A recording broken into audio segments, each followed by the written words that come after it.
Hey, welcome back to the Disney Plus Everyday Challenge, and today we have Expedition China. This is a documentary about a documentary. This is from 2017. It's an hour and 19 minutes long, and yeah, it really is a Disney nature documentary called Born in China, which features a number of the animals in some of the most inhospitable, for humans anyway, climates and locations. Some places that it's so high up it's hard to breathe. They have to stop so many miles or so many into the into the stratosphere. I don't know. They have to just stop so far so that everybody can catch their breath. This is also in vehicles, not just they're not walking. They're literally you have to stop, acclimate yourself, maybe have a little dinner, and then go even higher. And they're looking at pandas. They're looking at red snub-nosed monkeys like that little guy right here. They're looking at chiru. They're looking at so many different things. So if you saw the Born in China documentary from Disney Nature, which is obviously also on Disney Plus, I have watched it, assuming I didn't, you know what, I didn't check. It's been so long, and I've seen so many nature documentaries and so many documentaries about China that it's hard to remember all of them. They kind of blur together after 6 years, almost 6 years. So it's a documentary about a documentary. Yeah, it's not so much necessarily about the animals, but this is kind of, but it is. The focus is fully on the animals, except for the fact that this is kind of a behind the scenes about what went into finding these creatures. The waiting, the what the crew had to do to be prepared to sometimes sit in a certain place for a month, waiting for certain animals to appear, so they could observe them. Pandas specifically, they're a pain in the butt because there's so few of them, and they're kind of hard to capture in their natural situation. You just can't throw a panda into the woods and just go, all right, let's film. I mean, it could, but that's just rude. And China is very specific about how you treat their pandas. So no throwing pandas, big or small. You can't throw the big ones. So I'm just saying.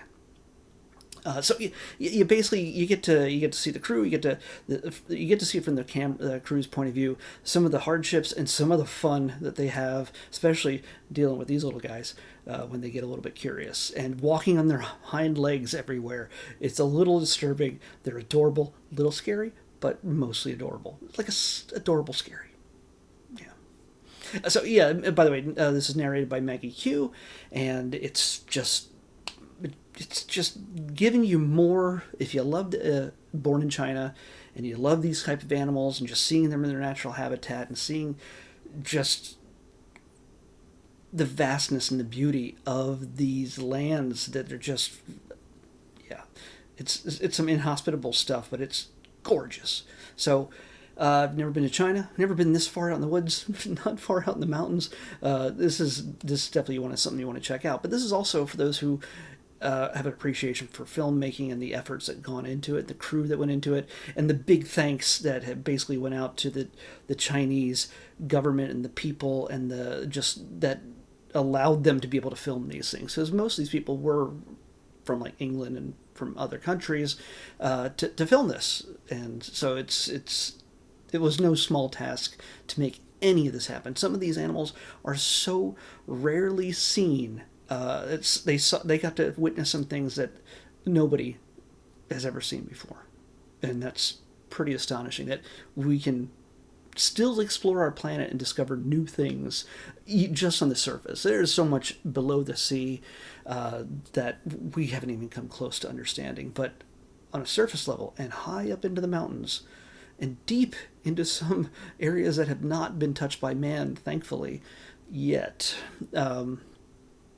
You can discover new things, and this is a pretty great way of looking at it. Consider this a part 2 to Born in China, in a sense. You might recognize some scenes, you'll definitely recognize some animals, but you get a little bit more of understanding of the sacrifice and the effort that went into putting something like that together, which is never. You know what I'm thinking? I would like to. Maybe I could be a filmmaker, or maybe I could learn how to do documentaries and film things. And I think, somebody would come up to me and say, "Oh, hey, we're just going to go spend about 6 months in China in the wilderness, in the freezing cold.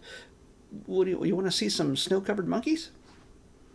I would, but would I want to spend 6 months in the freezing cold doing that? Probably not. But yeah, hey, to each their own. These guys have made a career out of it. So definitely check this out if you're into more nature documentaries and some technical documentaries mixed together. Let's pick tomorrow's episode. 31. Right nearby, 38. Oh, well, this is a documentary, sort of, but very different from this.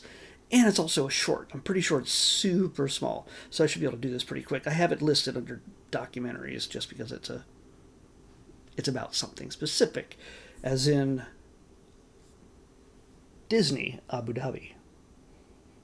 Yeah, Disney's all over the world. From the United States, on both coasts, to China, to Shanghai, to Tokyo, to Paris. Well, Disney Abu Dhabi, you get to see what they're up to there. So, Disney Abu Dhabi is what we're watching next in the Disney Plus Everyday Challenge, and I'll see you back here tomorrow with that. Well, yes, bye.